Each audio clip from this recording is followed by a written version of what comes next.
فإذا نفخ في الصور فلا انصاب بینہم یومئذ ولا یتساءلون،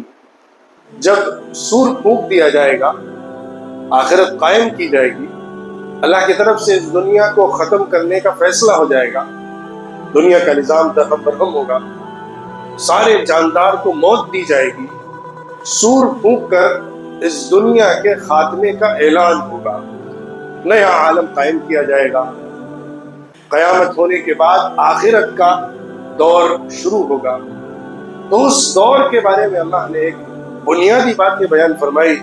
فلا انصاب بینہم، اس دن لوگوں کے درمیان حسب نسب ختم ہو جائیں گے، ولا یتساءلون، لوگ ایک دوسرے کے ساتھ تبادلہ خیال بھی نہیں کریں گے، بات چیت بھی نہیں کریں گے، سوال جواب بھی نہیں کریں گے، ایک دوسرے کی خیر خبر بھی نہیں لیں گے۔ اس دن نہ حسب بچے گا نہ نسب رہے گا، سب چیزیں ختم ہو جائیں گی۔ انسان اس دنیا میں جو کچھ عزت کماتا ہے، مقام حاصل کرتا ہے، لوگوں میں پہچان بناتا ہے، وہ ایک طرف خاندانی بیک گراؤنڈ ہوتا ہے، دوسری طرف اس کا علم ہوتا ہے، تیسری طرف اس کا مال ہوتا ہے جو اسے ایک اسٹیٹس دیتا ہے۔ خاندانی بیک گراؤنڈ لوگوں میں اس کا تعارف کراتا ہے، علم لوگوں سے اس کو کنیکٹ کر دیتا ہے،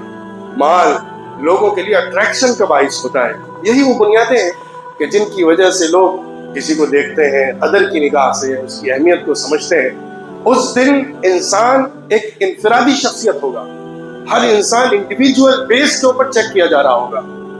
کسی کا مقام کیا تھا، دنیا میں عزت کیا تھی، لوگ کیا کہتے تھے، لوگوں میں اس کی شہرت کیا تھی، یہ سب چیزیں پیچھے ڈال دی جائیں گی۔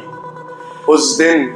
اللہ رب العزت کی طرف سے صرف اور صرف ایک میزان قائم ہوگا، ایک بیلنس ہوگا کہ جس میں معاملات کو چیک کیا جا رہا ہے۔ ولا یتساءلون، آپس میں ایک دوسرے کے لیے وقت نہیں ہوگا۔ لوگ دنیا میں جن کی فکر میں کھلے جاتے ہیں